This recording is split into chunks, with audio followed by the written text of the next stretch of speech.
Welcome back, everyone, to the Madness and Grace podcast. Today, it is Matt and I once again going over some of the trending mental health topics. And since we're nearing the end of the year, I thought it would be really cool and insightful to talk about sadness, and not just sadness, but anxiety, depression around the holidays. So how's it going, Matt? Going well. How are you doing? Good. And Matt, today I just kind of wanted to talk about what people may refer to as, I'm putting quotes up, the holiday blues, and why people are so affected during the holidays. And obviously mental illness doesn't have a schedule. It can hit anyone at any time of the year, but we definitely see a big increase in sadness and loneliness around the holidays. I saw a statistic that said 3 in 5 people report feeling extra lonely during the holidays, which is a lot of people. Yeah, that is a lot of people. I saw an APA study that came out that said 38% of people report that they feel overly stressed during the holidays, although I think that's probably a little low. But yeah, 3 in 5, that's a lot of people. I know, for people with mental health problems, holidays are often kind of trigger events for the negative symptoms of their illness to pop up for a variety of reasons. But then also just people in general, you're right, they'll feel lonely, they'll feel overly anxious, they'll even get very,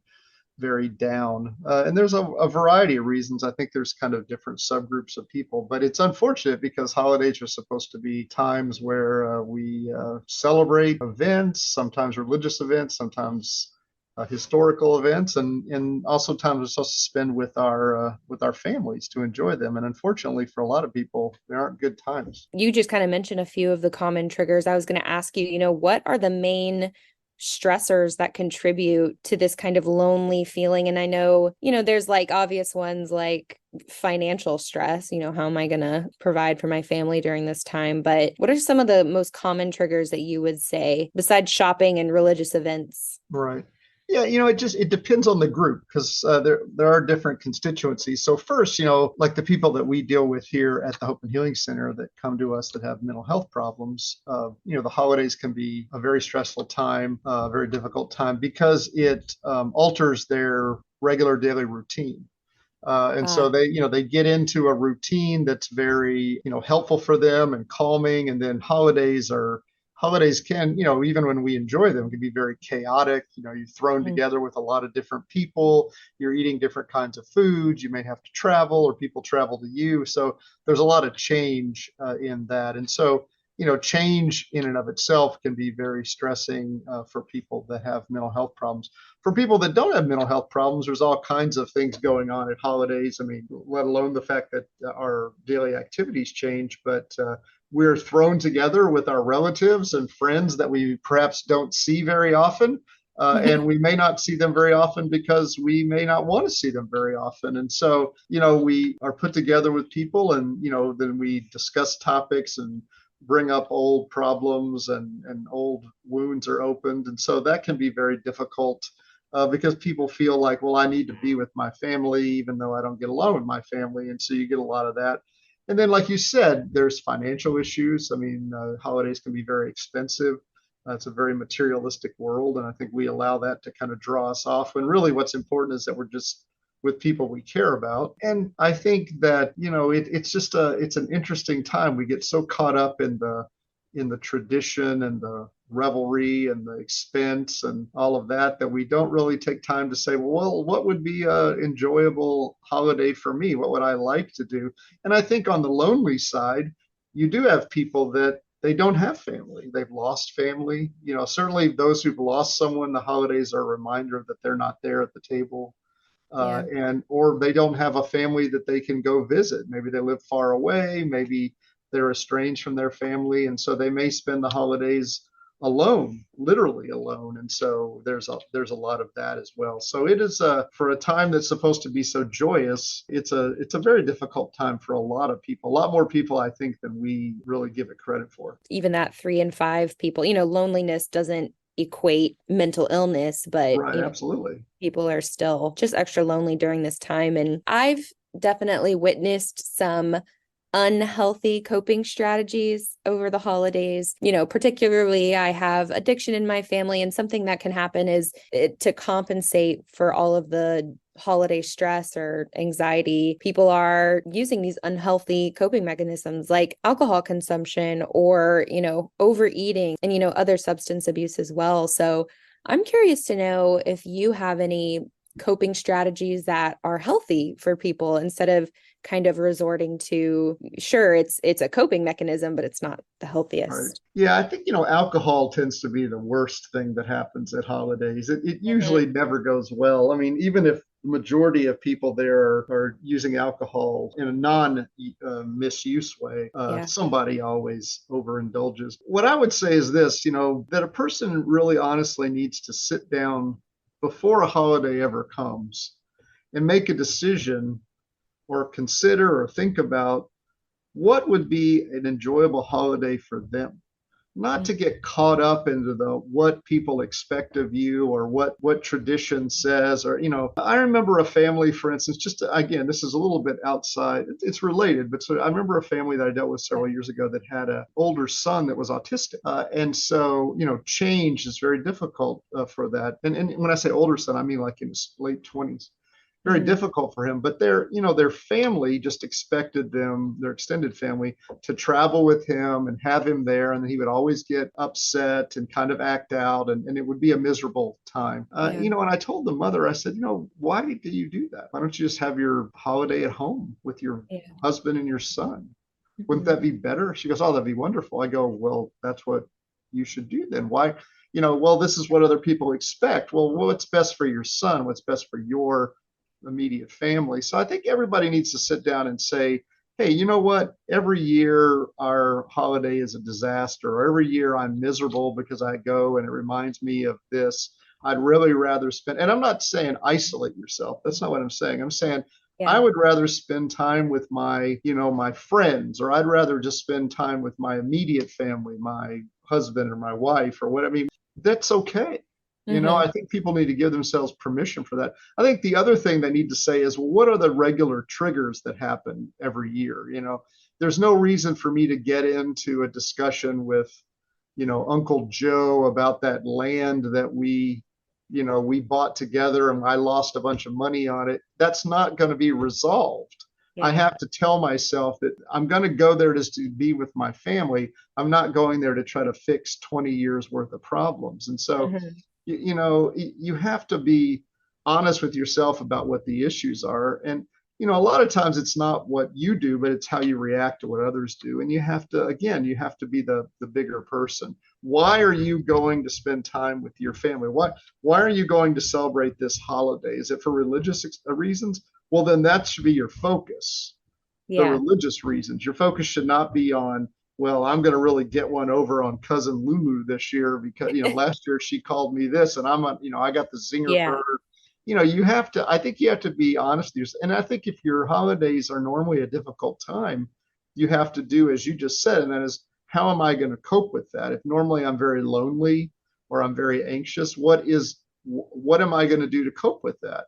Mm-hmm. That increase in those. And I'm not going to use negative strategies like overeating or overspending, which is Mm-hmm. another common one, or using alcohol or whatever. I mean, what am I going to do? And one of the things you might do is you might reconstruct what your holiday is going to be like. Well, normally I get really upset because I'm around 50 people and I don't do well in those situations. Well, this holiday I'm just going to have 3 people around me or whatever. And so but you got to do this ahead of time. You don't do this Yeah. when you're on the airplane on your Mhm. way. So I think you have to ask yourself, if you're finding that the holidays cause you significant amounts of stress or depression or loneliness or whatever, these kind of negative emotions. I think you have to ask yourself, what is it about the holiday that does that? Is it a reminder? If you find it's a reminder of loss, well, Mhm. then I would recommend that you seek out some professional care to deal with your grief, but also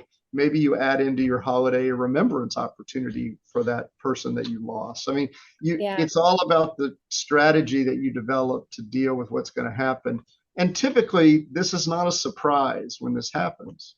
This has Hmm. happened time and time and time again. So it's really only it's your issue if you just ignore it. Yeah. And so just ask yourself how it normally goes, and hopefully there is a pleasurable part of it, and you want to focus on that, and you want to try to maximize that. Just my own personal tip to, maybe people out there who think, well, I don't have a ton of family. I don't have a lot of people to see. Put social media away for the holidays. I feel like every episode we talk about how social media is negatively impacting, but I know it can be hard to be on Facebook and see, wow, so and so's got this huge family and they are at Thanksgiving and I don't have anyone, when in reality, I'm sure they were all fighting around the dinner table. So nothing, Right, right. You have to nothing on remember social none of media. that's all phony. No, nobody's Yeah. life is a Hallmark movie. Social media will make you think that other people do have a Hallmark Right, movie. absolutely. And they say that comparison is the thief of joy. There are good aspects of your life and good aspects of your family, and you want to focus on that. And there are people that would love to have the family you have or the relationships you have. Be content with what you have.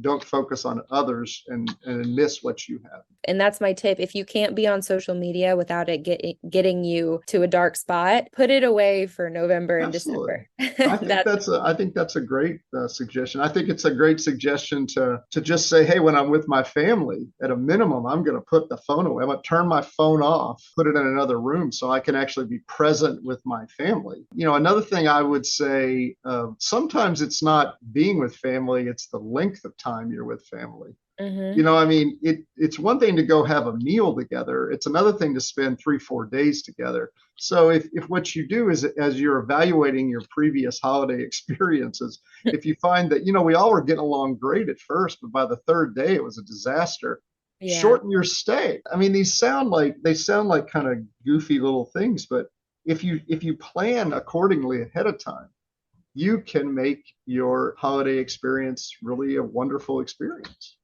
Yeah, and that's kind of why I wanted to release this episode kind of early in the holidays, early November, so that people can have a plan and they can balance expectations for themselves and their loved ones. And Matt, you and I did an episode on, setting boundaries with family and friends a few episodes back, but you mentioned having a plan moving forward through the holiday season. How can we encourage people to have those open conversations? I know it can be scary to tell a family member, well, I want to come for 2 days instead of 5, or, Right. whatever, without hurting someone's feelings. How can someone go about those conversations? Number one, you can't own other people's issues, Hmm. and so, I know a lot of families, they have to spend the holidays at more than one place, try to make it all fair for everyone, or like, oh, well, you had them they were with you, you went to theirs last Thanksgiving, now you're supposed to come to ours, it's only fair. Well, you know Yeah. what? Life isn't fair. And so, what you have to do is you have to say, who do I consider my most immediate family? Who is it that I want to spend this holiday with? Who do I want to celebrate? I mean, let's remember what these events are. Who do I want to celebrate Thanksgiving with? Who do I want to celebrate Christmas with? I mean, who do I want to these are celebratory experiences. I mean, who do I want to be with? And if you say, oh, well, I want to be with my, it's just a family of a couple and a child, well, I want to spend it with them. Okay, well, great. Well, there's nothing wrong with you doing that. And if other people are upset by that, you can't own that. The other thing you have to do is you have to remind yourself that you don't have to convince them that you're right. And so you also don't have to try to explain to them where you end up hurting their feelings of why you only want to stay for 2 days. You just, for your family this year, 2 days is what you think is best, and you don't have to justify that in any way. And I think also the first person you have to set boundaries for yourself. And so if every year you get an argument with your uncle over politics, the boundary you need to set for yourself is simply not going to have a conversation with your uncle about politics or whatever. You know what I'm saying? I mean, it doesn't matter what he says, Yeah. and you're just not going to be drawn into that. Believe me, both will benefit from that. And so I think but you also have to set boundaries for your family. I mean, if you have a family member that just absolutely insists that you be there this year because last year you were somewhere else, and that's just not going to happen, you don't ruin your holiday and family relations just so you can make everything fair, because you never can make everything fair. Yeah. And one of the things you have to affirm to your family members is that just because you're not present with them doesn't mean you don't care for them, Hmm. and I think you need to make sure that you let them know that I'm not going to be able to be there this year, or we're decided to go over here, but I want you to understand how much I care for you and how important you are to me. And this isn't a reflection of that. This is Yeah. just a reflection of kind of trying to maybe minimize the stress in our family or whatever, or financial, or again, it doesn't, they don't have to accept it, but you just need to put it out there for them. And I think that's the biggest thing I see at the holidays is people, they just don't give themselves permission to make decisions for themselves. They Not have making everyone else happy. Yeah. older, right, exactly, older family members, or traditions have to be followed, or somehow you damage the family or hurt people. That's just, we got to let that go. I need to be happy. So for instance, I have 3 adult children. If one of my adult children says, well, I'm going to go spend the holidays with my fiance's family, or I'm going to go spend the holiday with friends, I should be happy that Hmm. my loved one is happy Yeah. at that holiday, Hmm. not that, well, they didn't come spend it with me. That means that they don't love me. I mean, Yeah. that's my problem. That's not their problem. Right. We've talked about triggers and we've talked about coping strategies and how to kind of have a plan moving forward. But obviously, seeking help and resources for your mental health during the holidays can be crucial for a lot of people. And it can be really hard because clinics are closed, your therapist may be on vacation, or you just don't have the financial capabilities for mental health care. And I just wanted to highlight our Hope Line, which is open every single day, even through the holiday season, which I just personally think is so great because I don't know how many other resources are open on Christmas Day or anything like that. So I just wanted to highlight our Hope Line. And as always, I will leave that phone number in our show notes. And we highly encourage everyone who just needs someone to talk to or needs a referral out to use that resource. Yeah, a few things I'd say is, for those of you who do have a mental health problem and you're managing it with medication, make sure you have your medication. If you're going to go Yeah. out of town, or the holidays are coming where it's harder to get a hold of, a pharmacy may be closed, make sure you have enough medication. You may need to call your doctor now to make sure you have those prescriptions in, and that's just tremendously important. I think the other thing is, if you are a person, the Hope Line, something like that is wonderful. I think if you're a person who does struggle over the holidays and you have a therapist, you might talk to your therapist about some additional tools or coping, but you also might say, is there any way, if I have an emergency, that I could get a hold of you?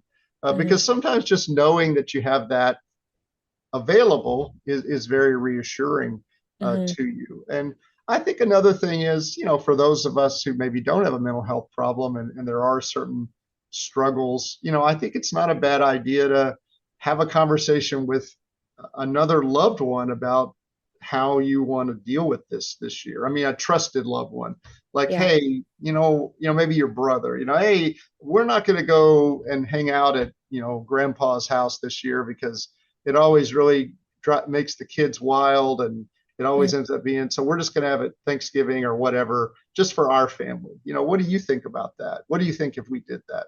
Yeah. Just to kind of get that kind of feedback, so you can get some understanding of how others are going to perceive that.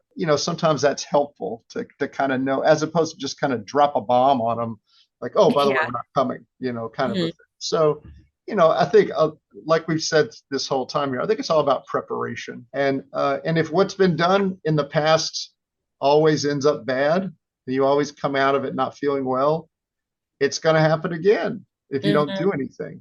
There's just not going to be a year where it just goes wonderful if it never goes wonderful. Yeah. So, take responsibility for yourself, and you don't have to make it wonderful for everybody. Think about what would make it wonderful for you. Well, thanks, Matt. And thanks to everyone listening. Once again, we're going to leave all of our resources in the show notes. That's all we've got today. And happy holidays. I know it's weird to say happy holidays after all of that, but still. But they Thanks, should Matt. be happy holidays. Yeah. Thanks, Matt. Thank you.